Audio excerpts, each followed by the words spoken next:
Hello beautiful people. ఈరోజు మా car దానంతటదే drive చేసుకుంటూ మమ్మల్ని ఇంటికి తీసుకెళ్ళిపోయింది. సో దానంతటదే ఎలా డ్రైవ్ చేస్తుంది అని మీకు డౌట్ వస్తుంది కదా. అదేనండి ఈ కార్ స్పెషాలిటీ. మనమైతే కళ్ళతో చూస్తూ డ్రైవ్ చేస్తాం, కానీ ఇదైతే కెమెరాలతో చూస్తూ డ్రైవ్ చేస్తుంది. కొంచెం వినడానికి డిఫరెంట్గా ఉంది కదా. అమ్మ బాబోయ్, దానంతటదే సిగ్నల్ వేసుకుంటుంది.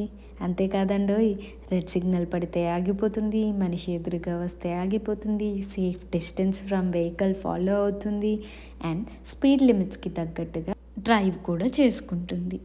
అండ్ మనం ఎక్కడైనా పెద్ద ప్లేసెస్లో పార్కింగ్ చేసినప్పుడు మనం అంత దూరం నడవలేకపోతే జస్ట్ మొబైల్లో ఆపరేట్ చేస్తే అదే మన దగ్గరికి వచ్చేస్తుంది. ఈ వీడియో మీకు నచ్చినట్లయితే do like, share and subscribe to my YouTube channel. Bye bye.